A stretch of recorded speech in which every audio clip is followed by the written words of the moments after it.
prefaces that, I promise. But as a fellow communications professional, she's also going to let you know 5 things your communication staff wants to tell you. So if you could just send this to everyone in my organization, that would be awesome. I would love that. So just a quick background on Sandra. So she's a nonprofit communicator who hates wonk-speak, which, congrats, you're at a nonprofit buzzwords, 5 minutes in hell.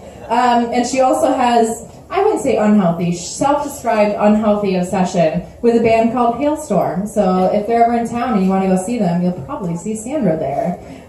So Sandra, let us know what we think that doesn't matter. That doesn't grammatically make sense. I promise I work in communications.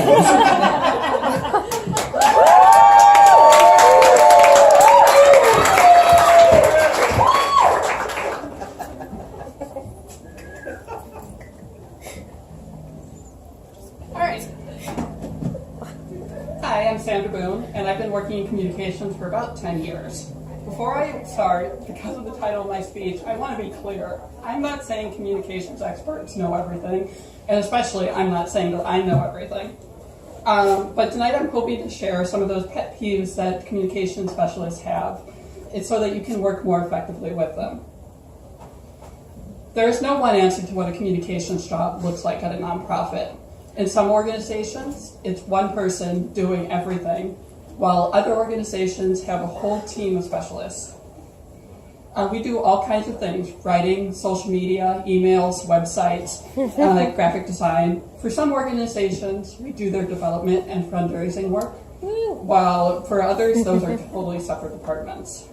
But at our core, we all want to do the same thing. We want to make sure our organizations look good, and we want to make sure that the people who need to understand our information can. So that leads me to the first lesson of the night. It's something that seems pretty minor to non-communicators, but is guaranteed to drive us nuts. Your logo is the most prominent identifier of your organization. Lots of time and probably money went into making it, and so we, as communicators, we want it to be consistent everywhere. So please, don't do any of these. This happens when you're trying to put your logo into a space where it doesn't quite fit. And most communicators, honestly, we have a freakish ability to see if you messed it up at all. But the good news is this is actually pretty easy to avoid. Really, all you have to do is hit the shift button and drag from the corner of the image.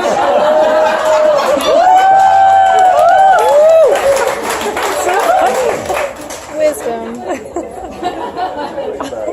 Now, avoiding having your image look like a bunch of little boxes, that thing called pixelation, is a little more complicated. So you can ask us what to do. Really, we are probably going to have to give you a different version of the file because some work better in print than electronic and vice versa.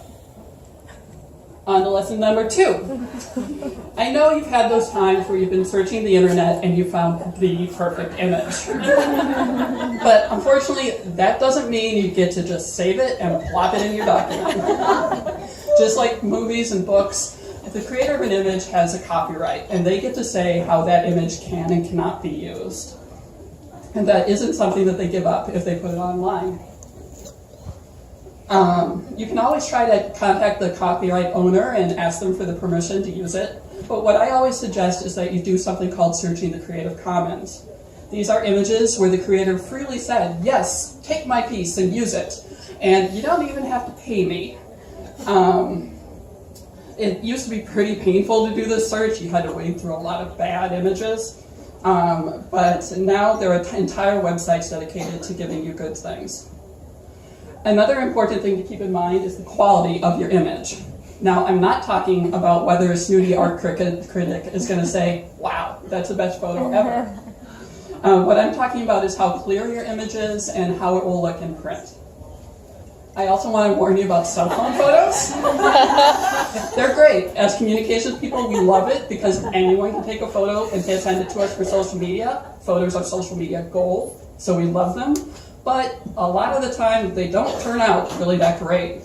So a lot of the time, they're fine on social media, but they are not going to be what you want on the front of your glossy promotional materials or fundraising appeals. Now to one of my personal biggest personal tools, products called InDesign, Photoshop, and Illustrator.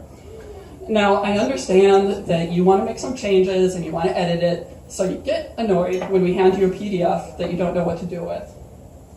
But Word, it's not a design tool. If you try to do formatting in Word, one thing will go wrong here, another will go wrong there. So look, as a non-design person, I know you want a PDF or a Word document, but trust me, it's a nightmare for your communicator. Sometimes we'll agree to do it, honestly, probably because you want to change the document more times than I want to be the person to do it. But unless I tell you that, please accept my PDF and accept that I am the one that's going to have to change it. Okay, now to the biggest lesson of the night, something that was my title. What you think does not matter. So does this mean, unlike in the beginning when I said that we don't know everything, we really do and you shouldn't have your own opinions? No. What I'm trying to tell you is that the most important thing to think about is what the people you are communicating to think. Not everyone thinks the same way, and there aren't all the same methods that are going to be effective when communicating with them. Unless you're talking to people who are exactly like you, who know all your words, the jargon, the wonk-speak, my favorite term, is not going to be effective. I'd explain more, but the synergistic duo before did a great job. By the way, I just cut a story I love. So, in the end, please know that as communicators, we're really trying to make you look good. We want our organization to be good, and we want people to understand. Program staff, we aren't trying to kill your programs by asking you to change a couple words, or even a lot of words. We're just wanting to make sure people can understand the value of your program. By the way, if you think something is really important that it not be changed, tell us.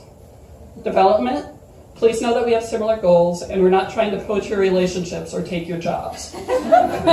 We just want to make sure that you are understood, and by all means, tell us if we're doing something that's stepping on your toes.